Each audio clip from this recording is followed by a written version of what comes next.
Selamat datang di channel Cik Gentar, jangan lupa subscribe dan klik tombol loncengnya, agar Cik Gentar bisa tumbuh besar dan tidak jadi anak kecil terus, terima kasih. Bab 1964. Luar biasa, Direktur Y, kamu keluar dan membawa kembali dua wanita cantik. Kamu cukup cakap. Kata-kata Bai Bing penuh dengan rasa asam yang kuat. Sudah berakhir, Suster Bing salah paham. Ye Qiu dengan cepat menjelaskan, Saudari Bing, Anda tahu Xiao Xiao.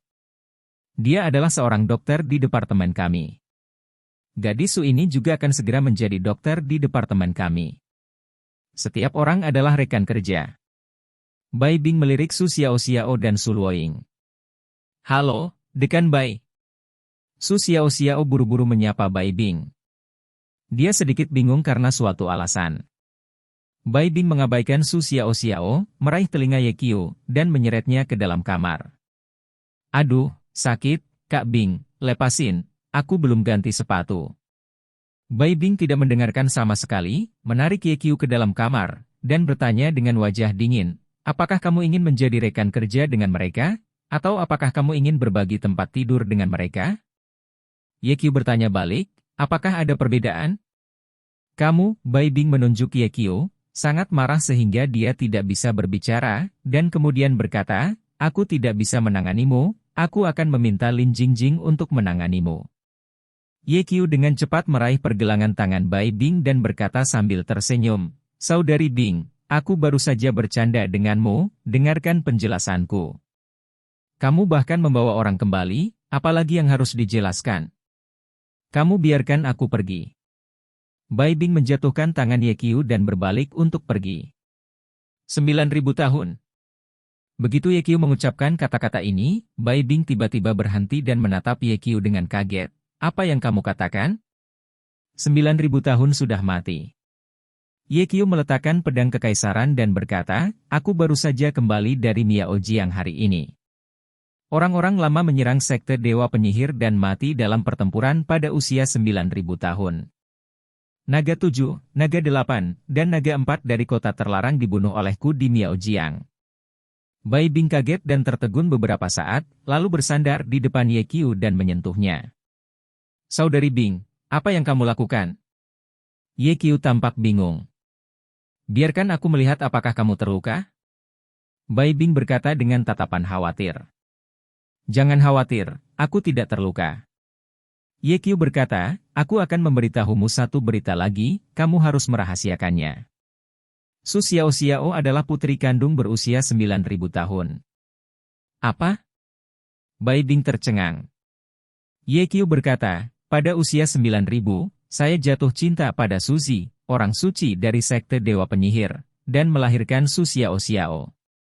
Sebelum saya meninggal pada usia 9.000, tolong minta saya untuk mengambil merawat Su Xiao Xiao, dan kemudian aku membawa Su Xiao Xiao kembali. Bab 1965. Adapun Su Luoying, dia adalah dokter jenius nomor 1 di Miao Jiang. Dia memiliki keterampilan medis yang sangat baik. Dia tumbuh bersama Su Xiao Xiao sejak kecil, dan seperti saudara perempuan. Aku membawanya kembali. Aku ingin mengaturnya di rumah kami. Departemen Pengobatan Tiongkok. Departemen Pengobatan Tiongkok kami saat ini kekurangan tenaga, dan Su Luoying adalah bakat yang langka. Memiliki bantuannya dapat meringankan tekanan saya. Ye Qiu berkata, juga, saya dapat yakin bahwa Su Luoying ada di sisi saya. Kalimat ini menyebabkan ketidaksenangan Bai Bing. Apa maksudmu? Ye Qiu menghela nafas dan bertanya, Saudari Bing, apakah menurutmu Su Luoying cantik saat pertama kali melihatnya? Bai Bing mengangguk, Su Luoying memang sangat cantik, dan dia terlihat sangat lembut, seperti versi asli Lin Daiyu, siapapun yang melihatnya akan merasa kasihan. Ye Qiu menghela nafas panjang dan berkata, meskipun Su Luoying cantik dan ahli dalam pengobatan, dia akan segera mati. Seperti kata pepatah, langit cemburu pada kecantikan, mungkin dia membicarakannya. Bai Bing menyadari sesuatu dan bertanya, apakah dia sakit? Ada yang salah dengan fisiknya. Dia adalah kapal kepunahan 9 yin yang sangat langka. Ye Qiu berkata, Kecuali dia menemukan ramuan berusia 1000 tahun, dia tidak akan hidup sampai 24 tahun. Berapa umurnya sekarang? Bai Bing bertanya. 23 tahun. Jadi, dia hanya memiliki 1 tahun untuk hidup? Bai Bing sendiri adalah seorang dokter. Berpikir bahwa seorang gadis cantik seperti Su Luoying hanya memiliki 1 tahun untuk hidup, dia tidak bisa menahan diri untuk tidak menghela nafas. Tuhan benar-benar tidak memiliki mata yang panjang. Kondisi Su Luoying tidak terlalu baik. Saya memperkirakan dia hanya memiliki waktu setengah tahun. Ye Qiu berkata, dia ada di sisiku, dan aku bisa membantunya merawatnya. Kalau tidak, aku khawatir dia tidak akan bisa untuk hidup selama setengah tahun. Bai Bing kehilangan amarahnya setelah mendengar penjelasan ini, dan berkata, aku setuju bahwa Su Luoying akan tetap di sisimu, tetapi jika sesuatu yang tidak jelas terjadi padanya, berhati-hatilah karena aku tidak akan memaafkanmu. Jangan khawatir, aku bukan orang seperti itu. Saudari Bing, mengapa kamu tidak melihat selama beberapa hari dan berat badanmu turun lagi? Ketika Ye Qiu berbicara, dia menarik Bai Bing ke dalam pelukannya dan biarkan dia duduk di pangkuannya, lalu tangannya mulai gelisah. Wajah Bai Bing memerah, jangan main-main, pergi makan. Bisakah aku memakanmu dulu dan kemudian makan? Ye Qiu berkata dengan senyum jahat. Berbunyi. Tiba-tiba, telepon berdering. Cepat jawab teleponnya. Bai Bing berkata, dan buru-buru berlari keluar ruangan. Melihat ID penelepon adalah nomor yang tidak dikenal, Ye Qiu menekan tombol jawab dan bertanya, yang mana? Permisi, apakah Anda Tuan Ye Qiu Ye? Sebuah suara sopan datang dari ujung telepon yang lain. Saya Ye Qiu. Siapa kamu? Saya dari kantor polisi Jiangzhou. Halo, Tuan Ye. Silakan datang ke kantor polisi. Teman Anda mengalami kecelakaan. Bab 1966. Seorang teman mengalami kecelakaan? Ye Qiu terkejut, dan dengan cepat bertanya, tolong tanyakan, teman saya yang mana yang dalam masalah. Polisi itu berkata, saya tidak tahu namanya, jadi dia tidak akan memberitahu saya bagaimanapun saya menanyakannya. Baik. Ye Qiu bingung dan bertanya, seperti apa dia? Polisi itu menjawab, itu adalah pendeta Tao tua. Barang lama. Datang ke Jiangzhou begitu cepat. Kepala Ye Qiu ditutupi dengan garis-garis hitam dalam sekejap, dan dia berkata, maaf, saya tidak mengenal pendeta Tao, dan saya tidak punya teman Tao. Anda pasti telah melakukan kesalahan. Setelah berbicara, Ye Qiu menutup telepon. Dia menebak bahwa lelaki tua itu pasti ditangkap di situs Feng Yue lagi, sial. Ye Qiu berjalan keluar dari kamar tidur, dan Bai Bing telah mengundang Su Xiao dan Su Luoying ke ruang tamu, duduk di samping meja makan. Dengan hidangan di tangan, Qian Jinglan keluar dari dapur sambil tersenyum dan berkata, QR, duduk dan makan. Ye Qiu sangat lapar, jadi dia duduk dan beberapa orang berkumpul di sekitar meja makan untuk makan. Bai Bing menyingkirkan ketidakpedulian, seperti nyonya rumah, terus melayani Su Luoying dan Su Xiao, membuat kedua wanita itu sangat malu. Kurang dari 10 menit. Ponsel Ye Qiu berdering lagi. Melihat bahwa itu adalah panggilan telepon yang sama dari kantor polisi, Ye Qiu segera menutup telepon. Panggilan siapa? Kenapa kamu tidak menjawab? Mata Bai Bing penuh curiga ketika dia bertanya, dan dia hampir bertanya pada Ye Qiu, apakah kamu masih seorang wanita di luar? Ye Qiu berkata, ini dari kantor polisi. Orang tua dengan Chang Mei itu ditangkap. Bai Bing tampak bingung, bagaimana situasinya? Ye Qiu berkata, saya tidak bertanya tentang situasi spesifik, itu jelas bukan hal yang baik, saya terlalu malas untuk peduli padanya. QR, ini salahmu.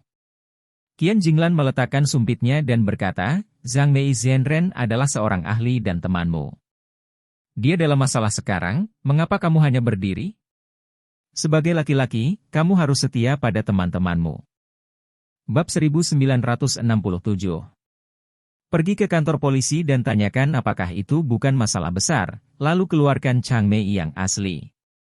Ye Qiu tidak berani tidak mendengarkan kata-kata Qian Jinglan, jadi dia harus acuh tak acuh, tunggu sampai aku selesai makan. Berbunyi.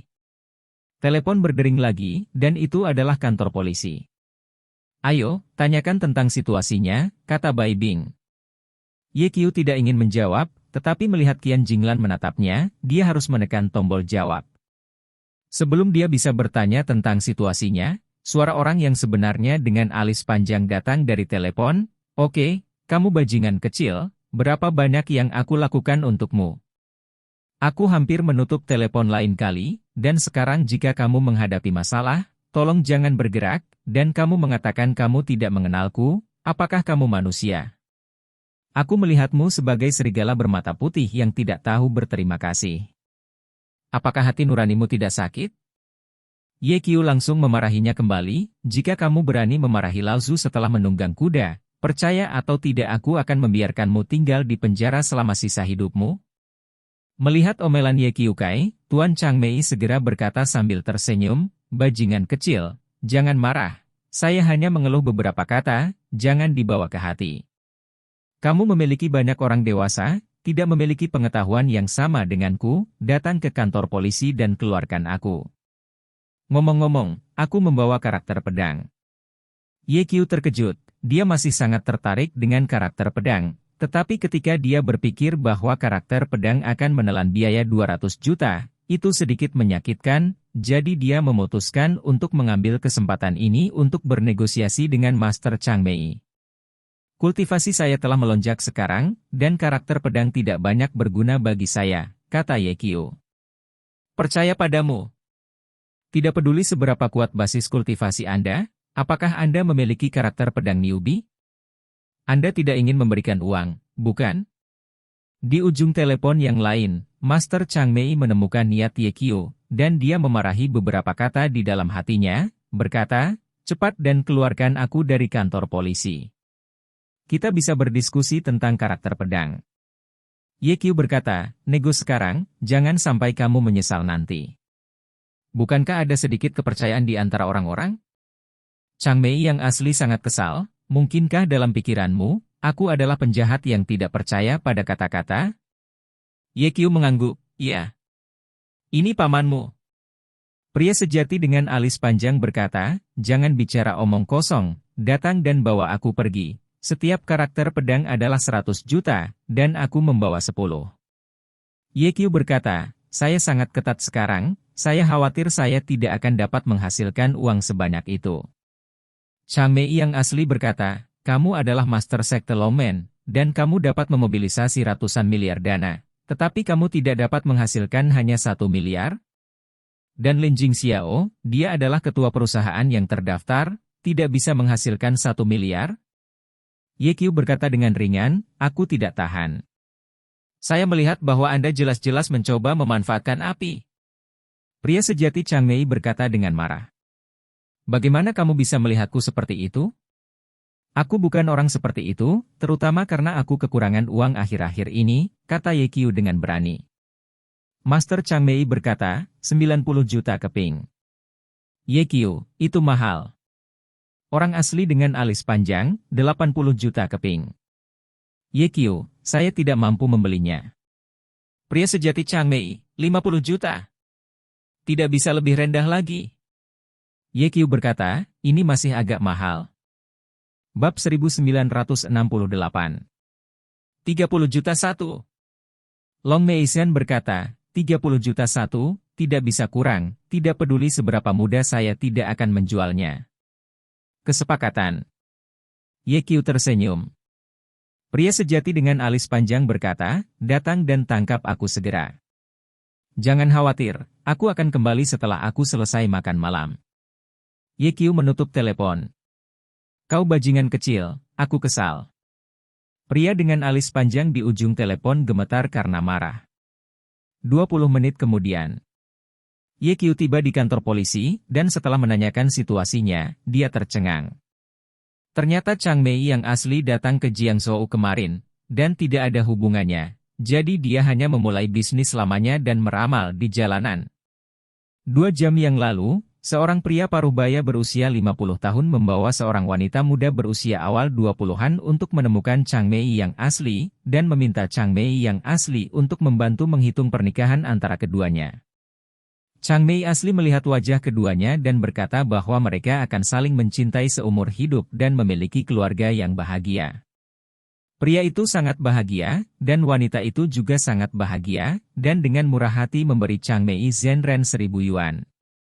Chang Mei asli mendapat begitu banyak uang, dan merasa sedikit malu, dan mengatakan satu hal lagi, mengatakan bahwa wanita itu mengandung seorang anak laki-laki. Mendengar ini, pria itu sangat marah di tempat, menampar wanita muda itu, dan pergi. Ternyata pria dan wanita itu belum saling kenal selama kurang dari seminggu, dan mereka tidak pernah berciuman. Ketika wanita itu marah, dia menelepon polisi dan menangkap Chang Mei, mengatakan bahwa Chang Mei telah terlibat dalam tahayul feodal dan menipu uang. Ye Qiu membawa Ril Chang Mei keluar dari kantor polisi. Setelah masuk ke dalam mobil, Ye Qiu memarahi, "Kamu juga seorang kepala sekolah sekte, dan kamu tidak buruk dalam hal uang. Mengapa kamu selalu suka pergi ke jalan untuk meramal?" Pria sejati dengan alis panjang tersenyum dan berkata, "Karena ada begitu banyak gadis cantik di jalan, oh tidak, Pindao ingin menjadi orang yang ditakdirkan. Tak tahu malu?" Ye Qiu diam-diam mengutuk dan bertanya, "Di mana karakter pedang itu?" Chang Mei yang asli meningkatkan kewaspadaannya dan berkata, "Bayar dengan satu tangan, dan kirim dengan tangan lainnya." Ye Qiu meminta rekening bank Ril Chang Mei, dan mentransfer 300 juta secara langsung. Master Chang Mei mengeluarkan sebuah kit dari manset jubah Tao dan menyerahkannya kepada Ye Qiu. Ye Qiu membukanya dan melihat bahwa ada 10 karakter pedang di dalam kit tersebut. "Dengan karakter pedang ini, tidak akan mudah bagimu untuk membunuhku di kota terlarang." Ye Qiu diam-diam senang. "Bocah kecil, bersiaplah. Aku akan membawamu untuk menemukan Millennium Elixir besok." "Di mana lokasinya?" Ye Qiu bertanya. Jejak kegembiraan melintas di mata Chang Mei yang asli, dan dia berkata, "Timur Laut, Gunung Changbai." Bab 1969. Pesawat mendarat di Jiangzhou. "Sedikit, di mana kamu tinggal sekarang?" Ye Qiu bertanya. Dia akan membiarkan Su Luoying dan Su Xiaoxiao hidup bersama. "Saya tinggal di asrama staf rumah sakit," jawab Su Xiaoxiao.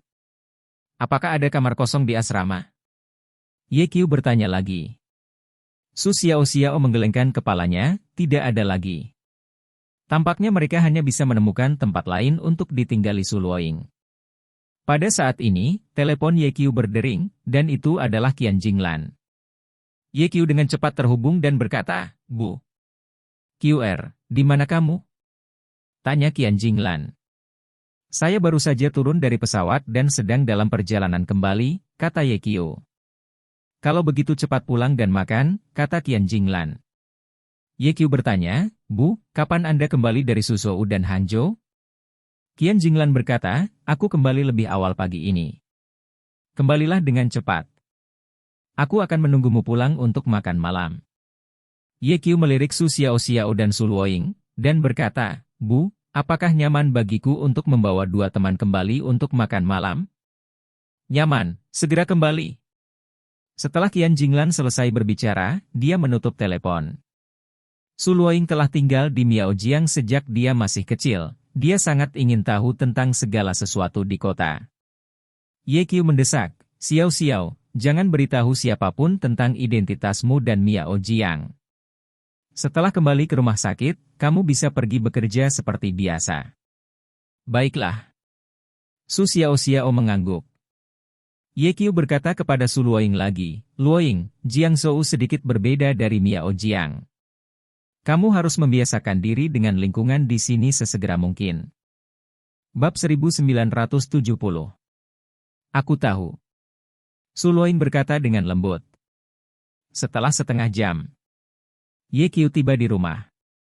"Dong dong." Ye Qiu mengetuk pintu. Segera, pintu terbuka, dan wajah dingin dan cantik muncul di hadapannya. "Bai Bing." "Kakak Bing." Ye Qiu terkejut dan bertanya sambil tersenyum, "Apakah kamu tinggal di rumah bersama ibuku?" Bai Bing sangat senang ketika melihat Ye Qiu kembali, dan hendak tertawa ketika dia tiba-tiba melihat Su Xiaoxiao dan Su Luoying yang mengikuti Ye Qiu, wajahnya langsung menjadi acuh tak acuh. Luar biasa, Direktur Ye, kamu keluar dan membawa kembali dua wanita cantik. Kamu cukup cakap. Kata-kata Bai Bing penuh dengan rasa asam yang kuat. Sudah berakhir, Suster Bing salah paham. Ye Qiu dengan cepat menjelaskan, Saudari Bing, Anda tahu Xiao Xiao. Dia adalah seorang dokter di departemen kami. Gadis Su ini juga akan segera menjadi dokter di departemen kami. Setiap orang adalah rekan kerja. Bai Bing melirik Su Xiao Xiao dan Su Luoying. Halo, Dekan Bai. Su Xiao Xiao buru-buru menyapa Bai Bing. Dia sedikit bingung karena suatu alasan. Bai Bing mengabaikan Su Xiao Xiao, meraih telinga Ye Qiu, dan menyeretnya ke dalam kamar. Aduh, sakit, Kak Bing, lepasin, aku belum ganti sepatu. Bai Bing tidak mendengarkan sama sekali, menarik Ye Qiu ke dalam kamar, dan bertanya dengan wajah dingin, apakah kamu ingin menjadi rekan kerja dengan mereka? Atau apakah kamu ingin berbagi tempat tidur dengan mereka? Ye Qiu bertanya balik, apakah ada perbedaan? Kamu Bai Bing menunjuk Ye Qiu, sangat marah sehingga dia tidak bisa berbicara, dan kemudian berkata, aku tidak bisa menanganimu, aku akan meminta Lin Jingjing untuk menanganimu. Ye Qiu dengan cepat meraih pergelangan tangan Bai Bing dan berkata sambil tersenyum, Saudari Bing, aku baru saja bercanda denganmu, dengarkan penjelasanku. Bab 1971. Kamu bahkan membawa orang kembali, apalagi yang harus dijelaskan? Kamu biarkan aku pergi. Bai Bing menjatuhkan tangan Ye Qiu dan berbalik untuk pergi. 9.000 tahun. Begitu Ye Qiu mengucapkan kata-kata ini, Bai Bing tiba-tiba berhenti dan menatap Ye Qiu dengan kaget. Apa yang kamu katakan? 9.000 tahun sudah mati. Ye Qiu meletakkan pedang kekaisaran dan berkata, aku baru saja kembali dari Miaojiang hari ini. Orang-orang lama menyerang sekte Dewa Penyihir dan mati dalam pertempuran pada usia 9.000 tahun. Naga 7, Naga 8, dan Naga 4 dari kota terlarang dibunuh olehku di Miaojiang. Bai Bing kaget dan tertegun beberapa saat, lalu bersandar di depan Ye Qiu dan menyentuhnya. Saudari Bing, apa yang kamu lakukan? Ye Qiu tampak bingung. Biarkan aku melihat apakah kamu terluka? Bai Bing berkata dengan tatapan khawatir. Jangan khawatir, aku tidak terluka. Ye Qiu berkata, aku akan memberitahumu satu berita lagi, kamu harus merahasiakannya. Su Xiao Xiao adalah putri kandung berusia 9.000 tahun. Apa? Bai Bing tercengang. Ye Qiu berkata, pada usia 9.000, saya jatuh cinta pada Suzi, orang suci dari sekte Dewa Penyihir, dan melahirkan Su Xiao Xiao. Sebelum saya meninggal pada usia 9.000, tolong minta saya untuk mengambil merawat Su Xiao Xiao, dan kemudian aku membawa Su Xiao Xiao kembali. Adapun Su Luoying, dia adalah dokter jenius nomor 1 di Miaojiang. Dia memiliki keterampilan medis yang sangat baik. Dia tumbuh bersama Su Xiao Xiao sejak kecil, dan seperti saudara perempuan. Aku membawanya kembali. Aku ingin mengaturnya di rumah kami. Departemen Pengobatan Tiongkok. Departemen Pengobatan Tiongkok kami saat ini kekurangan tenaga, dan Su Luoying adalah bakat yang langka. Memiliki bantuannya dapat meringankan tekanan saya. Ye Qiu berkata, juga, saya dapat yakin bahwa Su Luoying ada di sisi saya. Kalimat ini menyebabkan ketidaksenangan Bai Bing. Apa maksudmu? Ye Qiu menghela nafas dan bertanya, Saudari Bing, apakah menurutmu Su Luoying cantik saat pertama kali melihatnya? Bai Bing mengangguk, Su Luoying memang sangat cantik, dan dia terlihat sangat lembut, seperti versi asli Lin Daiyu, siapapun yang melihatnya akan merasa kasihan. Ye Qiu menghela nafas panjang dan berkata, meskipun Su Luoying cantik dan ahli dalam pengobatan, dia akan segera mati. Seperti kata pepatah, langit cemburu pada kecantikan, mungkin dia membicarakannya. Bab 1972. Bai Bing menyadari sesuatu dan bertanya, apakah dia sakit? Ada yang salah dengan fisiknya. Dia adalah kapal kepunahan 9 yin yang sangat langka. Ye Qiu berkata, kecuali dia menemukan ramuan berusia 1.000 tahun, dia tidak akan hidup sampai 24 tahun. Berapa umurnya sekarang? Bai Bing bertanya. 23 tahun. Jadi, dia hanya memiliki 1 tahun untuk hidup? Bai Bing sendiri adalah seorang dokter. Berpikir bahwa seorang gadis cantik seperti Su Luoying hanya memiliki 1 tahun untuk hidup, dia tidak bisa menahan diri untuk tidak menghela nafas. Tuhan benar-benar tidak memiliki mata yang panjang. Kondisi Su Luoying tidak terlalu baik. Saya memperkirakan dia hanya memiliki waktu 1/2 tahun. Ye Qiu berkata, dia ada di sisiku, dan aku bisa membantunya merawatnya. Kalau tidak, aku khawatir dia tidak akan bisa untuk hidup selama 1/2 tahun. Bai Bing kehilangan amarahnya setelah mendengar penjelasan ini, dan berkata, aku setuju bahwa Su Luoying akan tetap di sisimu, tetapi jika sesuatu yang tidak jelas terjadi padanya, berhati-hatilah karena aku tidak akan memaafkanmu. Jangan khawatir, aku bukan orang seperti itu. Saudari Bing, mengapa kamu tidak melihat selama beberapa hari dan berat badanmu turun lagi? Ketika Ye Qiu berbicara, dia menarik Bai Bing ke dalam pelukannya dan biarkan dia duduk di pangkuannya, lalu tangannya mulai gelisah. Wajah Bai Bing memerah, jangan main-main, pergi makan. Bisakah aku memakanmu dulu dan kemudian makan? Ye Qiu berkata dengan senyum jahat. Berbunyi. Tiba-tiba, telepon berdering. Cepat jawab teleponnya. Bai Bing berkata, dan buru-buru berlari keluar ruangan. Melihat ID penelepon adalah nomor yang tidak dikenal, Ye Qiu menekan tombol jawab dan bertanya, yang mana? Permisi, apakah Anda Tuan Ye Qiu Ye? Sebuah suara sopan datang dari ujung telepon yang lain. Saya Ye Qiu. Siapa kamu? Saya dari kantor polisi Jiangzhou. Halo, Tuan Ye. Silakan datang ke kantor polisi. Teman Anda mengalami kecelakaan. Seorang teman mengalami kecelakaan? Ye Qiu terkejut, dan dengan cepat bertanya, tolong tanyakan, teman saya yang mana yang dalam masalah. Polisi itu berkata, saya tidak tahu namanya, jadi dia tidak akan memberitahu saya bagaimanapun saya menanyakannya. Baik. Ye Qiu bingung dan bertanya, seperti apa dia? Polisi itu menjawab, itu adalah pendeta Tao Tua. Bab 1973. Barang lama. Datang ke Jiangzhou begitu cepat. Kepala Ye Qiu ditutupi dengan garis-garis hitam dalam sekejap, dan dia berkata, maaf, saya tidak mengenal pendeta Tao, dan saya tidak punya teman Tao. Anda pasti telah melakukan kesalahan. Setelah berbicara, Ye Qiu menutup telepon. Dia menebak bahwa lelaki tua itu pasti ditangkap di situs Feng Yue lagi, sial. Ye Qiu berjalan keluar dari kamar tidur, dan Bai Bing telah mengundang Su Xiao dan Su Luoying ke ruang tamu, duduk di samping meja makan. Dengan hidangan di tangan, Qian Jinglan keluar dari dapur sambil tersenyum dan berkata, QR, duduk dan makan. Ye Qiu sangat lapar, jadi dia duduk dan beberapa orang berkumpul di sekitar meja makan untuk makan. Bai Bing menyingkirkan ketidakpedulian, seperti nyonya rumah, terus melayani Su Luoying dan Su Xiao, membuat kedua wanita itu sangat malu. Kurang dari 10 menit.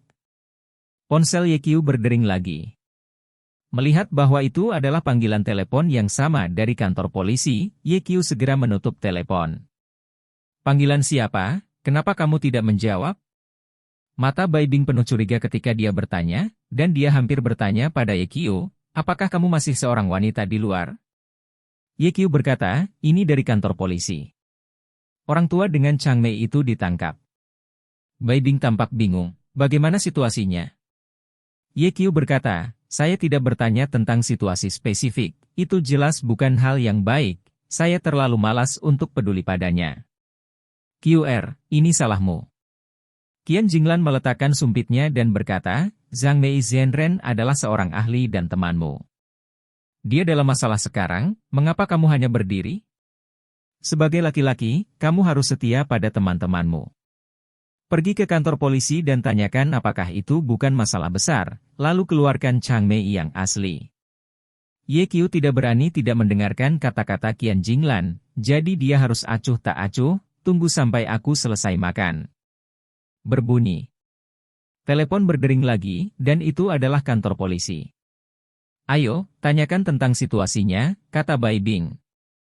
Ye Qiu tidak ingin menjawab, tetapi melihat Qian Jinglan menatapnya, dia harus menekan tombol jawab.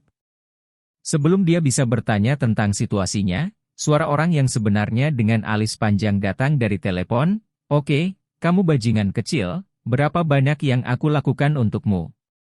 Aku hampir menutup telepon lain kali, dan sekarang jika kamu menghadapi masalah, tolong jangan bergerak, dan kamu mengatakan kamu tidak mengenalku, apakah kamu manusia? Aku melihatmu sebagai serigala bermata putih yang tidak tahu berterima kasih. Bab 1974. Apakah hati nuranimu tidak sakit? Ye Qiu langsung memarahinya kembali, jika kamu berani memarahi Lao Zu setelah menunggang kuda, percaya atau tidak aku akan membiarkanmu tinggal di penjara selama sisa hidupmu. Melihat omelan Ye Qiu Kai, Tuan Chang Mei segera berkata sambil tersenyum, bajingan kecil, jangan marah. Saya hanya mengeluh beberapa kata, jangan dibawa ke hati. Kamu memiliki banyak orang dewasa, tidak memiliki pengetahuan yang sama denganku, datang ke kantor polisi dan keluarkan aku. Ngomong-ngomong, aku membawa karakter pedang. Ye Qiu terkejut, dia masih sangat tertarik dengan karakter pedang, tetapi ketika dia berpikir bahwa karakter pedang akan menelan biaya 200 juta, itu sedikit menyakitkan, jadi dia memutuskan untuk mengambil kesempatan ini untuk bernegosiasi dengan Master Chang Mei. Kultivasi saya telah melonjak sekarang, dan karakter pedang tidak banyak berguna bagi saya, kata Ye Qiu. Percaya padamu. Tidak peduli seberapa kuat basis kultivasi Anda, apakah Anda memiliki karakter pedang newbie? Anda tidak ingin memberikan uang, bukan? Di ujung telepon yang lain, Master Chang Mei menemukan niat Ye Qiu, dan dia memarahi beberapa kata di dalam hatinya, berkata, cepat dan keluarkan aku dari kantor polisi. Kita bisa berdiskusi tentang karakter pedang. Ye Qiu berkata, nego sekarang, jangan sampai kamu menyesal nanti. Bukankah ada sedikit kepercayaan di antara orang-orang? Chang Mei yang asli sangat kesal, mungkinkah dalam pikiranmu, aku adalah penjahat yang tidak percaya pada kata-kata? Ye Qiu mengangguk, iya. Ini pamanmu. Pria sejati dengan alis panjang berkata, jangan bicara omong kosong, datang dan bawa aku pergi. Setiap karakter pedang adalah 100 juta, dan aku membawa 10. Ye Qiu berkata, saya sangat ketat sekarang, saya khawatir saya tidak akan dapat menghasilkan uang sebanyak itu.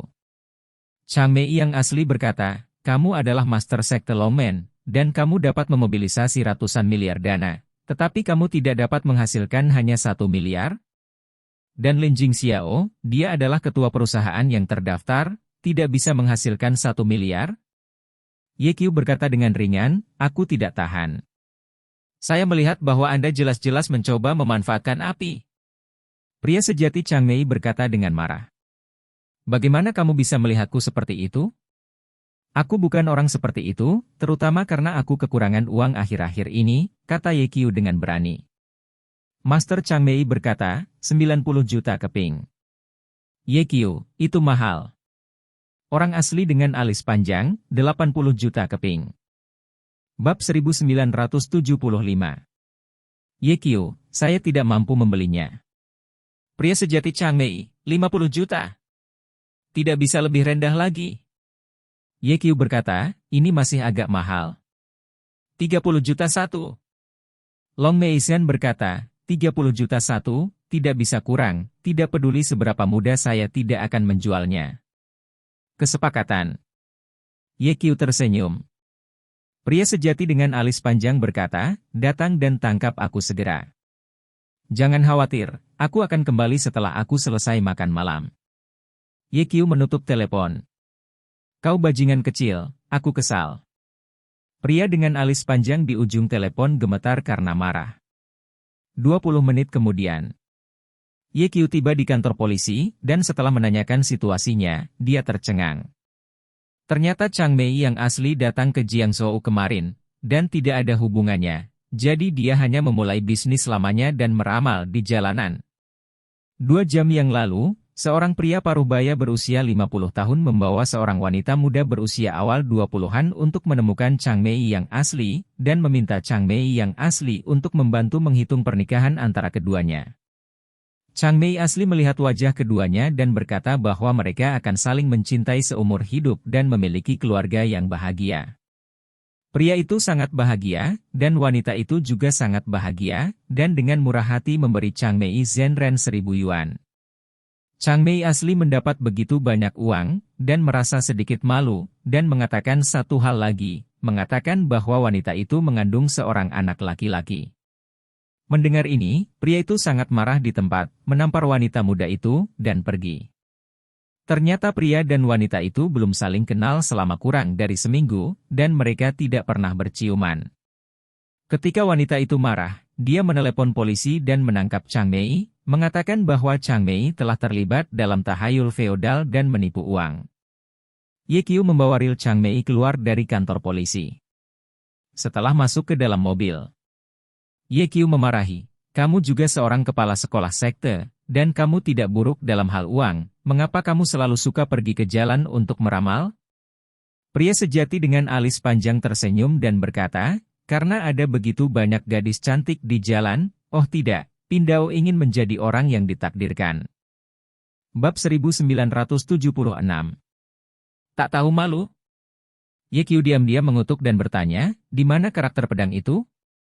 Chang Mei yang asli meningkatkan kewaspadaannya dan berkata, "Bayar dengan satu tangan, dan kirim dengan tangan lainnya."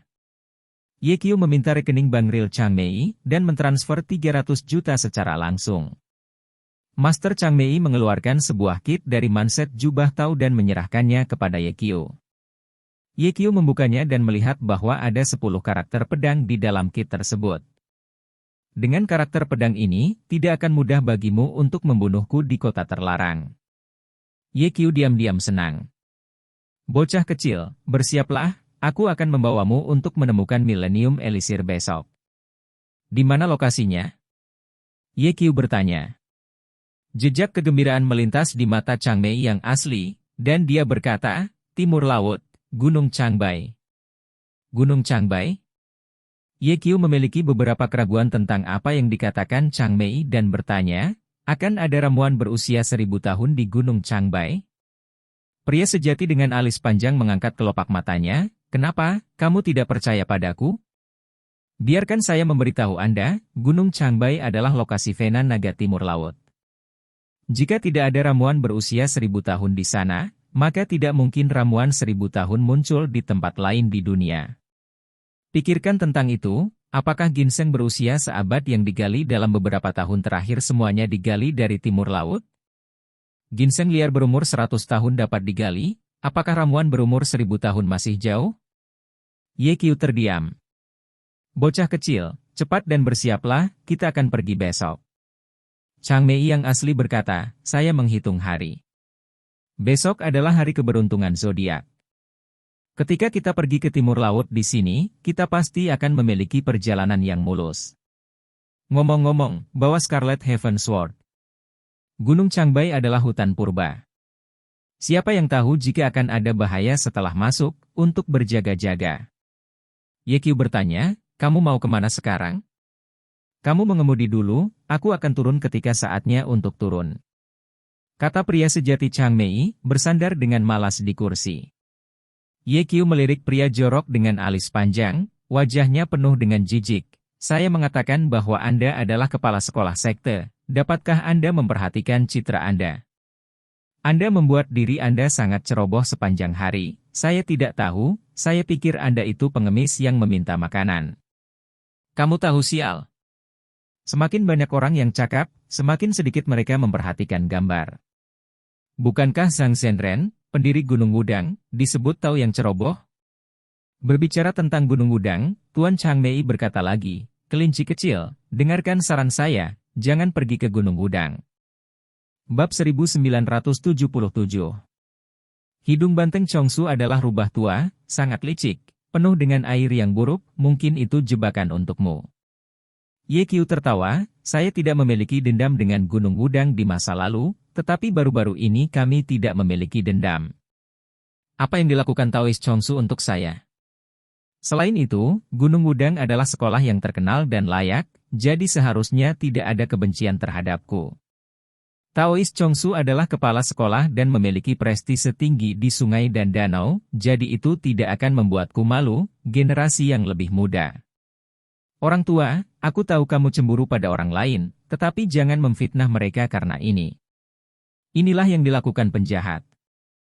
Chang Mei yang asli mengutuk dengan marah, apa yang kamu katakan? Apakah aku cemburu padanya? Pak! Itu newbie hanya tahu bagaimana membaca kitab suci dan berlatih seni bela diri sepanjang hari. Dia bodoh. Apa yang membuat cemburu? Orang asli Chang Mei mengingatkan Ye Qiu lagi, sudah ada Jiazi di Pavilion Sutra Tibet di Gunung Wudang yang belum dibuka. Saat itu, ketika seorang marshal pendiri mengunjungi Gunung Wudang, dia mengusulkan untuk mengunjungi pavilion koleksi buku, tetapi dia ditolak. Kamu harus tahu bahwa bapak pendiri adalah seorang veteran dari 3 dinasti, dengan posisi tinggi, tetapi dia masih gagal memasuki pavilion kitab suci Tibet. Kemudian, kepala tertinggi Tang Lao juga pergi ke Gunung Wudang dan ingin mengunjungi pavilion sutra Tibet, tetapi akhirnya ditolak oleh newbie Chongsu. Pikirkan tentang itu, tidak ada dari mereka yang bisa memasuki pavilion koleksi sutra. Mengapa hidung banteng di Chongsu itu membukanya untukmu selama 3 hari? Pasti ada masalah di sini. Bajingan kecil, dengarkan saranku, jangan pergi ke Gunung Wudang, agar tidak menimbulkan masalah bagi dirimu sendiri. Ye Qiu tidak menyangka ada rahasia seperti itu, tapi setelah mendengarkan apa yang dikatakan Chang Mei, rasa penasarannya malah tersulut. Mengapa Taois Chongsu membuka pavilion kitab suci Tibet untuk saya? Apa tujuan dia? Ye Qiu diam-diam memutuskan bahwa setelah menemukan ramuan berusia 1000 tahun, dia akan pergi ke Gunung Wudang untuk mencari tahu. Melihat Ye Qiu merenung dan tidak berbicara, Guru Chang Mei berkata dengan tidak sabar, itu saja, terserah Anda untuk mendengarkan atau tidak. Mengemudilah. Ye Qiu menyalakan mobil dan melaju menuju kota. Setelah beberapa saat, Master Chang Mei tiba-tiba bertanya, bajingan kecil, kamu menginginkan Millennium Elixir untuk pemimpin wanita dari sekte Dewa Penyihir, kan? Ye Qiu mengabaikan Tuan Chang Mei. Master Chang Mei berkata lagi, tidak semudah itu menyembuhkan Jiwen Juemai. Kegentingan. Ye Qiu membanting mobil pedal dengan satu kaki, menoleh untuk melihat orang yang sebenarnya dengan alis panjang karena terkejut, dan bertanya, bagaimana Anda tahu bahwa Su Luoying adalah Jiwen Jumai? Bab 1978. Master Chang Mei tertawa dan berkata, apakah kamu lupa identitas Lao Su? Lao Su adalah kepala sekolah Gunung Longhu. Jika dia bahkan tidak bisa melihat kapal kepunahan 9 yin, maka dia akan menjadi kepala sekolah yang kentut. Rumput, secara tidak sengaja, biarkan benda tua ini berpura-pura menjadi bit. Ye Qiu memelototi pria sejati dengan alis panjang dan berkata dengan tidak senang, bicaralah dengan baik. Orang asli dengan alis panjang berkata, pertama kali saya melihat Su Luoying di Miao Jiang, saya tahu ada yang salah dengan fisiknya. Tidak mungkin orang normal mengeluarkan flu yang begitu berat. Saya mengamatinya selama 2 hari lagi dan akhirnya memutuskan satu hal. Dia tertarik padamu. Ye Qiu berteriak dengan suara rendah, bicaralah untuk bisnis. Baru kemudian Guru Chang Mei menjelaskan dengan jujur, dan berkata, setelah saya kembali dari Miao Jiang, saya melihat-lihat buku kuno yang dikumpulkan di Gunung Longhu, dan saya melihat catatan fisik khusus dari buku-buku kuno. Di antara mereka adalah 9 kapal yin. Dan kondisi Su Luoying sama dengan gejala Jiwen Juemai, dan saya pikir Anda mencari ramuan berusia 1000 tahun, jadi saya yakin dia adalah Jiwen Juemai.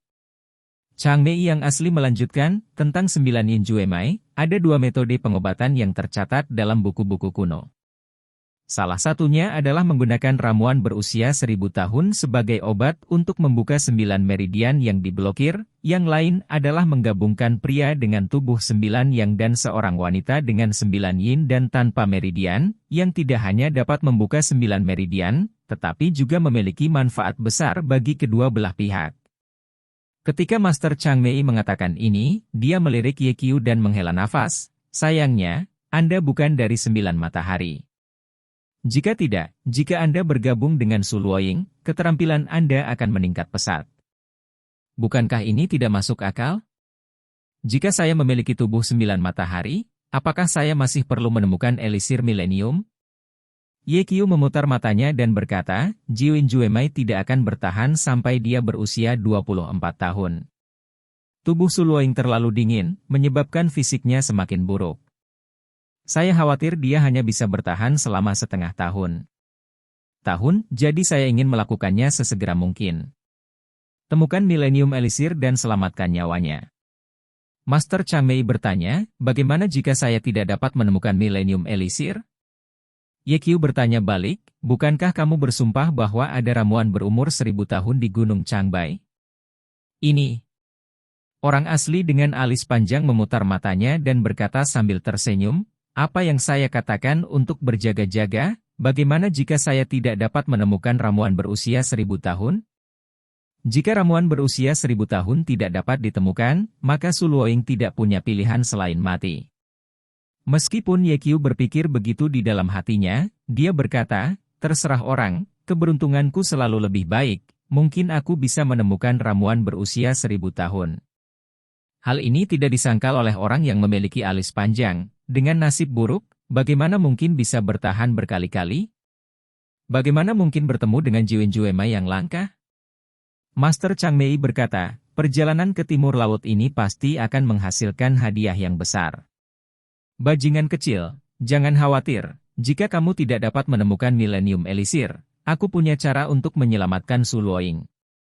Ye Qiu segera bertanya, orang tua, apa yang bisa kamu lakukan?